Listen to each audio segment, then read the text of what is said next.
If Ben Levenger is one of the iPhones, can you raise your hand so we know?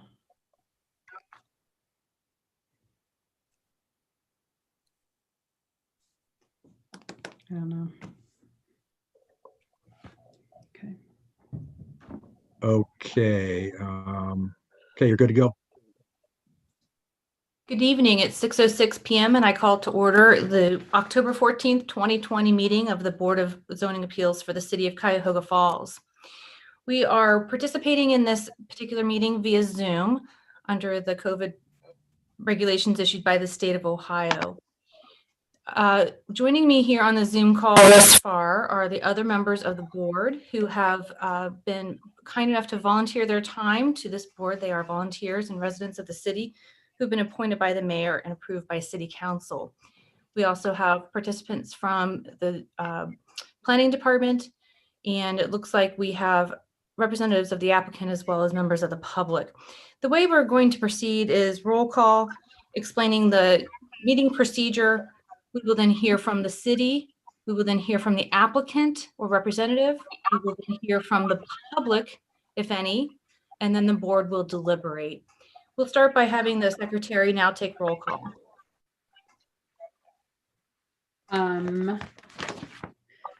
Deb Monaco. Present. Cindy Kane. Present. Ben Levenger. Ed Caruso. Present. Amanda Kephart. Present. Tom Shaheen. Present. And Robert Goldstein. Present.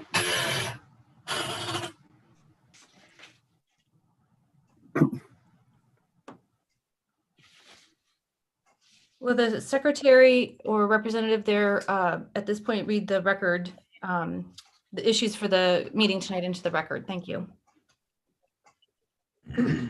She's muted. Which one? Cindy Kane. Cindy Kane.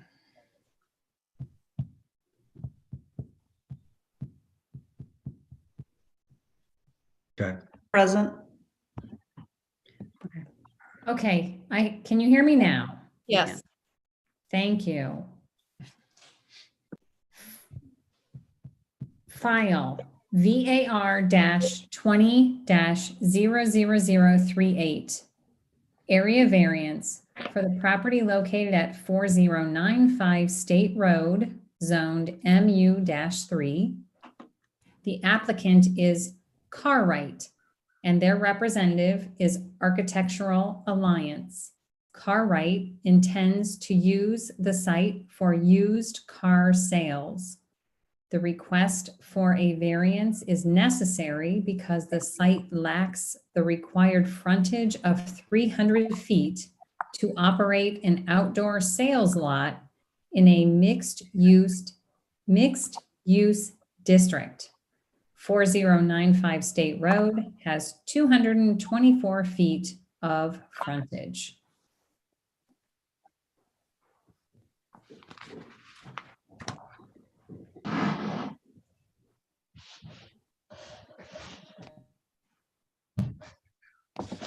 Deb, we'll need you unmuted. And for our board members, you'll just need to remain unmuted throughout the process because we have to have the host unmute you if you do mute yourself. So John, if you could please for Deb Monaco. Okay, thank you. I would ask if any of the board members have a conflict of interest with the issue on the table this evening. If you do, just acknowledge by saying you do. Okay, sounds like procedurally, just to review then, everybody who's on the board as well as the city is unmuted. The public is automatically muted as well as the participants.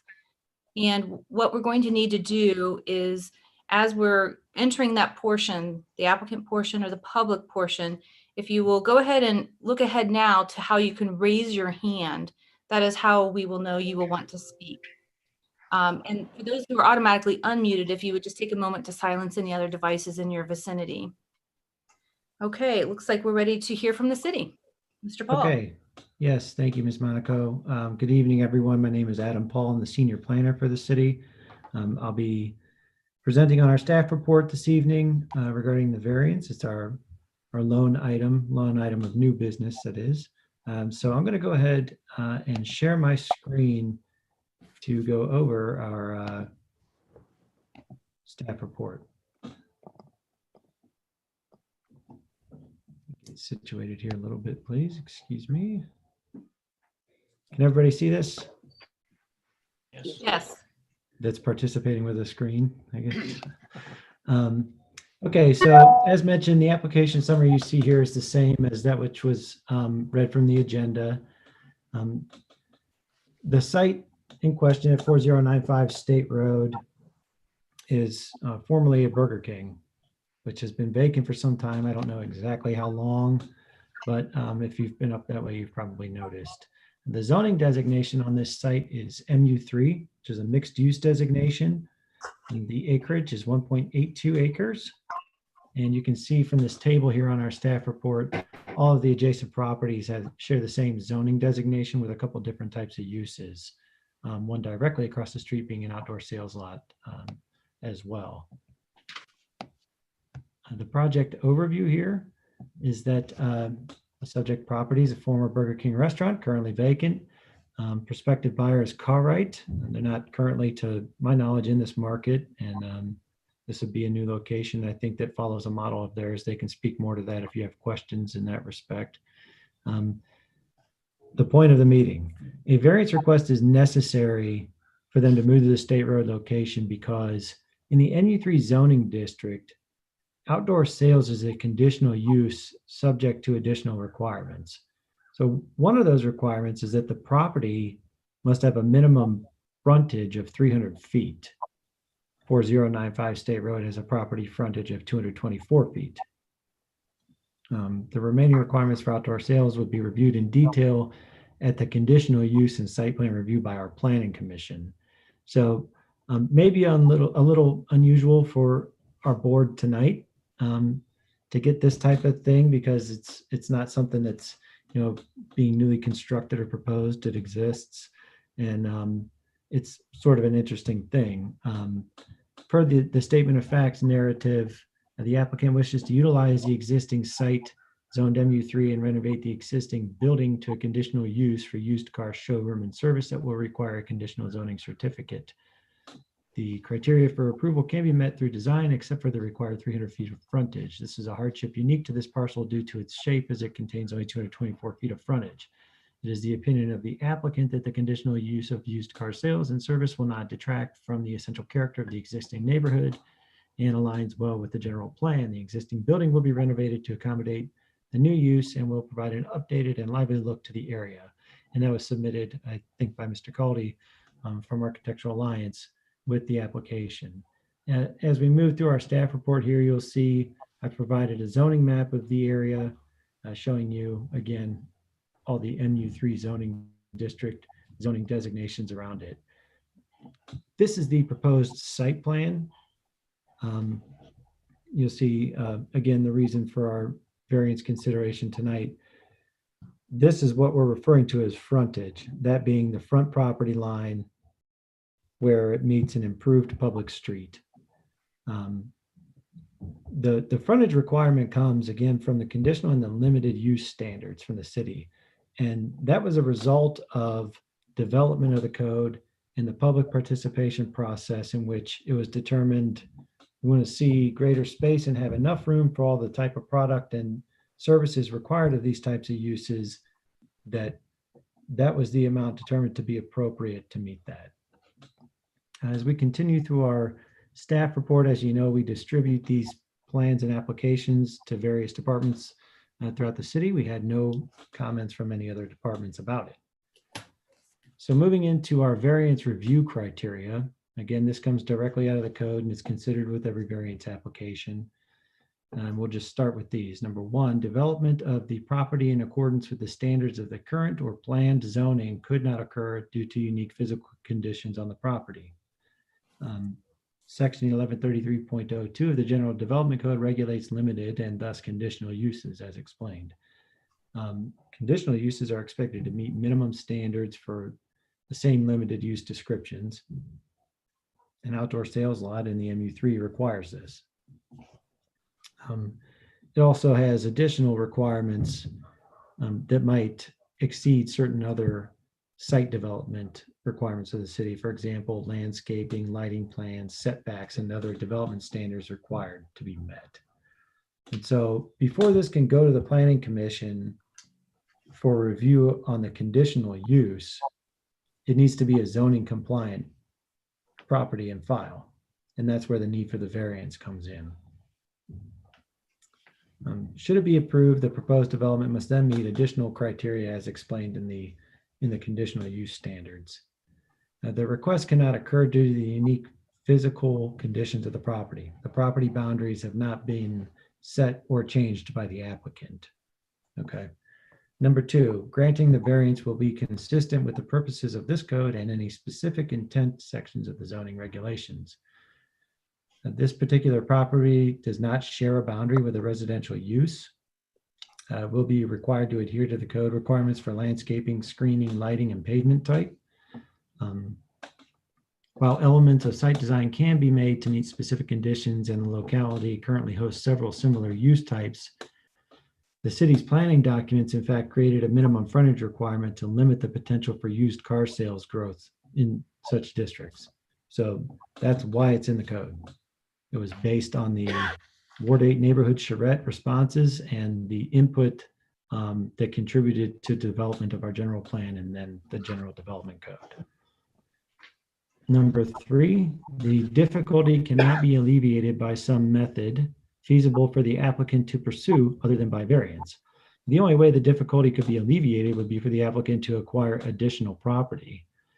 Access to the site immediately north is very close in proximity to the subject address. It would eliminate a buffer strip between the two properties and does not appear to be a feasible option, even if both parties were interested in a lot split and consolidation. And the same is true of the site immediately south and could impact the overall parking requirements for the existing use there and impact an existing screened-in storage area on the rear of that lot. Current conditions show there is no other option than to pursue a variance. The applicant can alleviate the difficulty by making improvements to the property and meeting all other code requirements. We can just take a quick look at the aerial view here to kind of support why I wrote that into the report. And you can see here, you know, if we were to suggest, hey, you only have 224 feet, you need 300, why don't you get some more property and come back to us for the conditional use? It looks like you couldn't achieve that really, even if you could acquire it, you know, up here. The same being here on the property to the south, and then the fenced screened area and some parking related to the existing dine-in restaurant. So that's where that comment came from in terms of the staff determination. Number 4, the plight of the owner is due to unique circumstances of the property and not to general conditions in the neighborhood. Now, the property does not appear to have any unique physical attributes. It is a symmetrical lot and has nearly the minimum required frontage, which is, you know, it sits at 224 feet or almost 75% of the required 300. In which case, if it had it, it would simply go directly to review by the Planning Commission for a conditional use permit. The dimensions of the parcel of record are not deemed to be under the control of either the current or prospective owner. So one could clearly ascertain that such use would be permissible given the existing uses of the immediate vicinity, many of which also share the current MU3 zoning designation.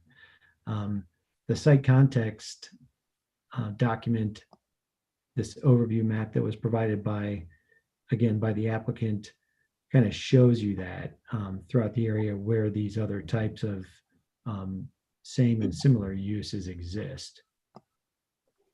5, the development sought to be authorized by the variance will not alter the essential character of the locality and is the minimum variation to relieve the practical difficulty. The specific criteria is seen by staff as the crux of the request and largely forms the basis for whether or not, in view of the plight of the owner, the variance request would be the minimum to alleviate that difficulty or not. The practical difficulty being that there are numerous automotive-oriented outdoor sales lot businesses within the same district, and that this one happens to need a variance due to its lack of frontage. Most of these presumably existed prior to adoption of this code.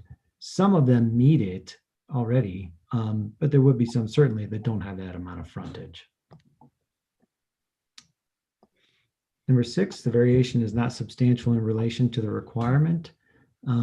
It's not substantial in view of the planning staff, though it can be looked at as a seemingly larger number at 25% less than the minimum code requirement of 300 feet. But that being said, 300 feet is viewed by staff in the same way as a fairly substantial amount of frontage for any parcel of record. It's one thing if you need to come in and develop a new site and acquire that to do it, but for any parcel of record, of which there are various different sizes, types, and uses throughout the city, that would be considered nonconformities, which we've talked about a little bit here. That would be a fairly large amount of frontage to have, 300 feet. It would not appear to have any adverse effect on services or adjacent property for some of those same reasons already discussed. And number 7, whether in view of the manner in which the difficulty arose and considering all above factors, the interests of justice will be served by allowing a variance. The proposal represents occupation and improvements to a currently vacant site situated in an area densely populated with vehicle sales and repair uses. In view of the manner in which the difficulty arose and considering all above factors, the interests of justice will be served by allowing the variance. So for the findings of facts, number 1, the proposal will be in accordance with all other requirements for outdoor sales, which is thoroughly vetted through the conditional use process. We've had some communication already about that. They're still working on developing the necessary level of detail for that, but it gets reviewed by the Planning Commission, and then conditional uses also need to be reviewed and confirmed by City Council. So they still have some things to go through in terms of review as to whether or not they'll meet the level of criteria needed to operate that way there. Number 2, the finding of facts, physical conditions on the parcel and neighboring existing parcels of record limit the potential to alleviate the shortage of required minimum frontage through any other means than the variance request. And number 3, the proposed variance would not alter the essential character of the locality or cause any adverse effect on services or adjacent property. So staff conclusions are that the planning staff is recommending approval of the request for variance from minimum lot frontage requirements for an outdoor sales lot in an MU3 district from 300 feet to 224 feet for 4095 State Road, based on the findings of fact herein and details associated with file VAR-20-00038. So I'm going to go ahead and stop my screen share now. I can always jump back over there if there's something specific that comes up, and I'd be glad to answer any questions the board may have. Okay, so at this point, why don't we use our randomly generated order of board members to go through and find out if there are any questions for Mr. Paul, starting with Mr. Shaheen. I do not have any questions for Mr. Paul. Mr. Levenger, did he join us? I don't believe we had him on the roll. Okay. Ms. Kane? I have a question as to the point about this minimum lot line. I'm missing the word. The frontage? Frontage, thank you. The Mhm. minimum frontage potentially being created based on what we learned from the charrettes. And I served on the charrettes for my ward, so I'm familiar with that process. Mm-hmm. This is twice now that I've come across, and once was not from our board, but it was from a concern from a citizen, Mm-hmm. people complaining about the type of businesses that are allowed in a certain area. And I guess I'm not understanding, and I did not serve on that particular charrette, so I'm not understanding the negative connotation for a person selling used cars.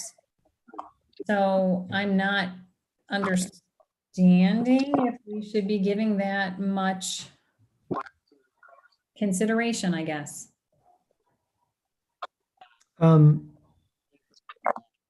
Yeah, it's really what amounts to an area variance because they don't meet minimum area requirements based on the width of the lot on an improved public right of way.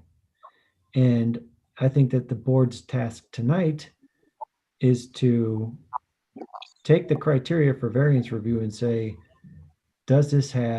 would the granting of a variance result in a negative impact on services or adjacent property? Would it be out of step with the immediate vicinity, the locality in which the request has been made? Okay. I think that's where really you're going to the BZA's responsibility in making your determination tonight. Okay, that's helpful, Adam. Thank you. You're welcome. Ms. Kephart?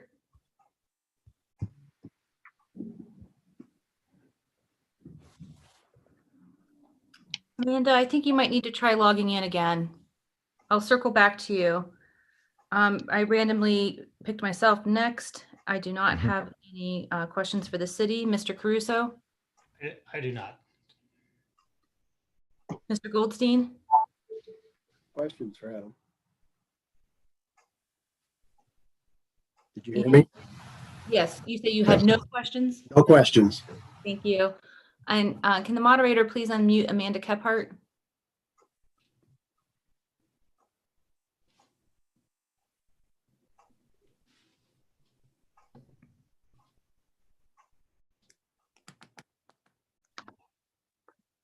I requested it. I'm not sure if she's still there or not. We had her video earlier. You did, yeah. So She's not responding, so I'm not sure. we can certainly cycle back to that at some point. So no further questions for the city hearing. We now will determine whether Mr. Wells or Mr. Caldy wish to speak on the file. I'm not able to see through this view at this point if anybody did the raise your hand. Can anybody else ascertain? Got Dave Caldy. I see Dave Caldy raising a hand. Okay, who can unmute him? Mr. Konich can. Okay, Mr. Caldy, can we hear?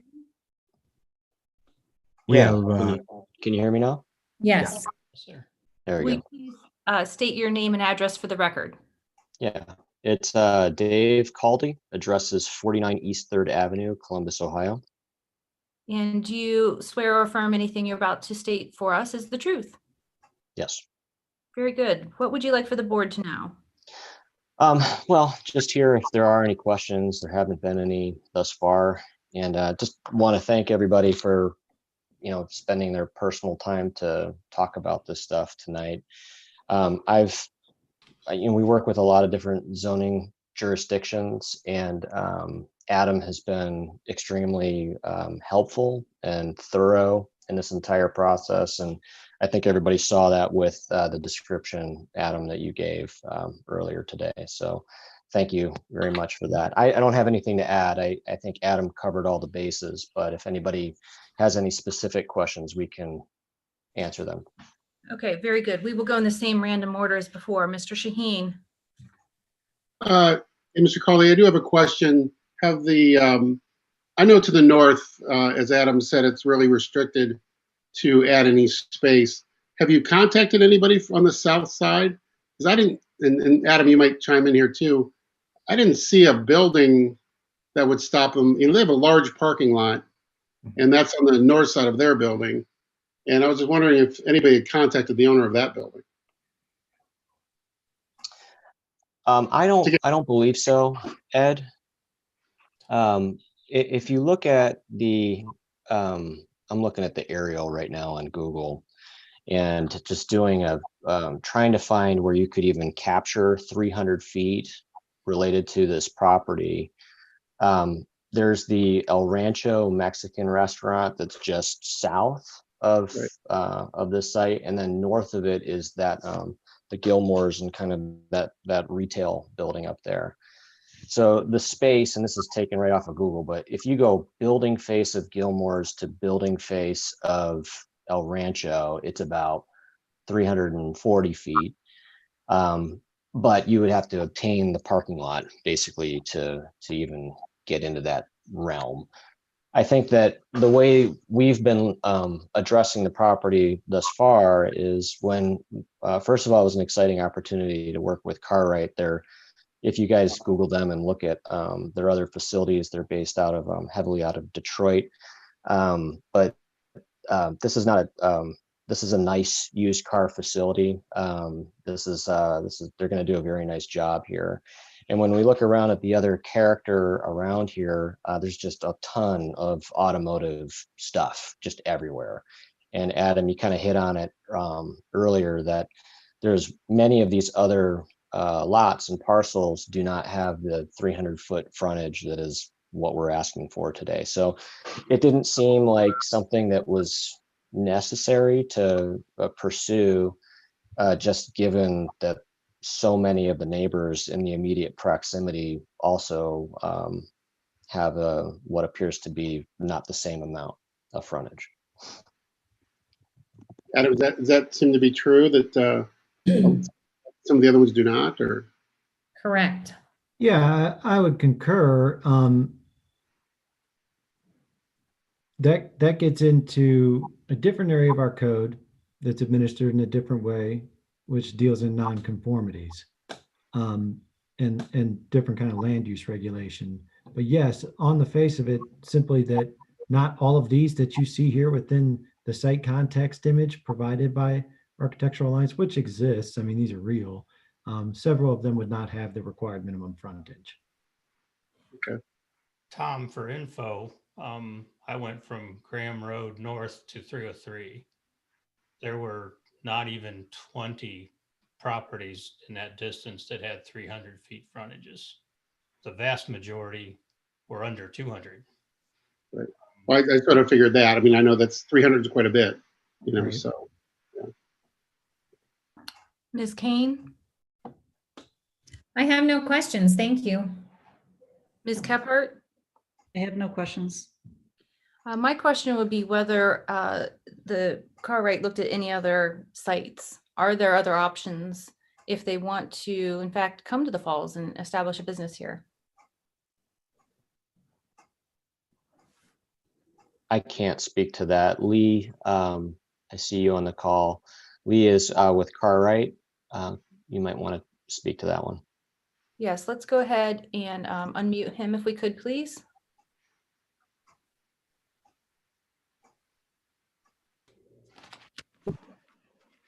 Good evening, everybody. Good evening. Could you please state your name and address for the record? Lee Wells, 101 West 14 Mile, Madison Heights, Michigan. And do you swear or affirm anything you're about to state is true? I do. Thank you. The answer to whether you explored other sites in the Falls? We did not. This one is really the perfect size for us. And we were expecting that, or thinking that, you know, the based on the current, you know, neighborhood businesses and the other lots that have been that are operating with substantially less frontage than this one, that we thought that it was reasonable to pursue a variance for the site. Mr. Caruso? No, ma'am. Mr. Goldstein? I don't have any questions. Thank you. Very good then. Mr. Caldy or Mr. Wells, do either of you have any further information you'd like to provide us at this time? I do I'm not. good. Okay, we now turn to the portion of our itinerary where we are able to hear from the public. And so I am scrolling now to the participant list. We do have a little more board participation. It looks like there's a fair amount of people from the public potentially on the call. So again, if anyone from the public would like to speak, see if you can locate the raise your hand little icon on your screen to let us know that you would like to speak. And if you haven't located that and wish to speak, I guess the other option would be to write something in the chat. And it does look like there's one thing in the chat.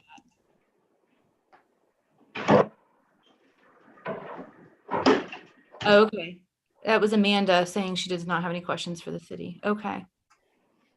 Not seeing anything else in the chat. That's good, by the way. We've tried to limit use of the chat based on how we need to maintain the public records for these meetings. Right. So So it it looks is like, most useful, as you asked for, if we could please see participants use the raise your hand function if they do wish to make a comment on the file. it does look like Mr. Matt Malone would like to speak. Could he be unmuted, please? He is. There's a cell phone. He's the cell phone number now, the 730-5741. How does that Okay. work? He has two for some reason. Oh, How does that work with the cell phone? He'll need to press *6 on his cell phone. There you go. Hello? You're Mr. on, Matt. Malone? Hello? Oh, man. Hi. Can you state your Hi, name and address for the record, please? Matt Milan. I'm one of the owners of Falls Motor City. I'm in the adjacent property across the street from the current old Burger King property. And what is it that you would like to speak on? I just wanted to comment on this. I saw the variance. We've been here since 2002 as an automotive dealer and part of the community. I see this as a great benefit to our community here. I've seen the Burger King property unfortunately go a little bit unmaintained over the years. He did have an extension of his franchise rights 5 years ago, did not maintain the property since it has been vacant for about 6 months now. I think this would be a great thing for our community and our auto mile in this area. I've looked through the Cartwright company. All of their buildings and businesses are very well done, very well kept. Their inventory looks good. I think it would be a great asset to our state road auto mile area. Just wanted to interject and let you guys know I hope to see this business come in. I think they do a great job in this area. thank Well, you. thank you for participating in our meeting. Do any members of the board have any questions for Mr. Milan? Okay, we'll look back over here at the group chat and the participation and see if anybody is attempting to participate. Do any moderators see anybody else looking to participate? Because I'm not seeing anything. It I'm says not see any seeing additional anything, but hands. if somebody wants to speak and they can't find the raise hand function, if they want to turn their video on, they can just raise their hand physically as well. it looks like iPhone Willis says it's trying to connect to audio. It's been doing that the entire meeting. Oh, has it? I didn't notice. Okay. Okay, well, I feel like we have given opportunity for the public to participate by a couple different means here. So hopefully technology is not ruling out anybody's ability to participate, because we are trying to comply with public record meeting requirements best we can under the COVID regulations. So the portion of our itinerary now would be to turn to board deliberations. We will go in the same orders before, where members of the board will address the variables in the variance request and give their preliminary vote. Mr. Shaheen. Seeing what's in the area, I think I would be okay with the variance, considering that there's 2 more steps they have to go through to make sure it's a nice development. Ms. Kane. I am in favor.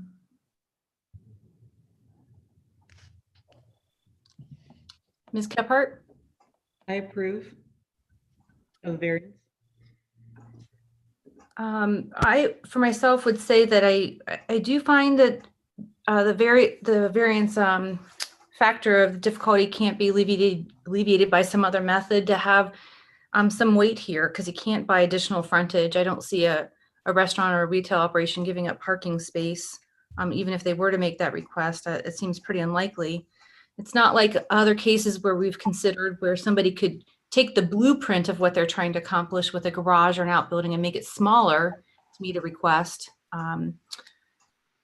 There might be something to be said for limiting the visual impact of a car lot of this nature. There is something to be said for someone making use of this property, as Mr. Milan said. It does fit the locale.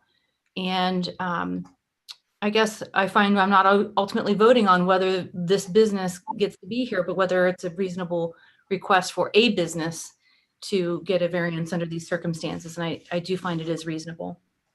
Mr. Caruso. I would agree. As I said before, there's very few 300-foot frontages on State Road corridor.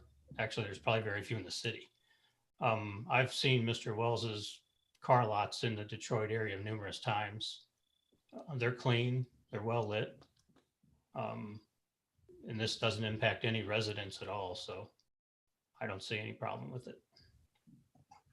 Mr. Goldstein. I'm in favor. I don't think it would alter the essential character of the neighborhood, as there are many other businesses with the same or less frontage. And I think justice would be served by approving the variance. Well, I think that's about as quickly as we've ever gotten through that process. So at this point, I would be looking for someone to place a motion on the table. I'll make a motion to approve the request for variance of, should I read the whole thing? Yes, please. All right, make a motion for approval of the request for variance from the minimum lot frontage requirements for an outdoor sales lot in an MU3 district from 300 feet to 224 feet for the location of 4095 State Road, Niagara Falls. I second that. And that was Ms. Kane for the record. So by vote, Mr. Shaheen, In favor? Ms. Kane, In favor. Ms. Kephart, In favor. I'm in favor. Mr. Caruso, In favor. Mr. Goldstein. Sure. Okay, so that's 1, 2, 3, 4, 5, 6. So that passes. I'd like to thank Mr. Wells and Mr. Caldy, as well as Mr. Mylan, if he's still here, for participating in this procedure, maybe a little more painful than doing it in person. We appreciate you investing in the city of Cuyahoga Falls and your willingness to do so. I know you have a couple other steps to go, so good luck with that. Thank you so much to everybody. The other issue on our agenda this evening is the review and approval of the prior meeting minutes. Has everybody had a chance to review that? Does anybody have any revisions before we take a vote on that? I believe it was noted that Mr. Sheehan seconded a motion. I don't believe he was present. I'm plowing through the thing right now. Maybe I'm mistaken. Yeah, motion for the bar.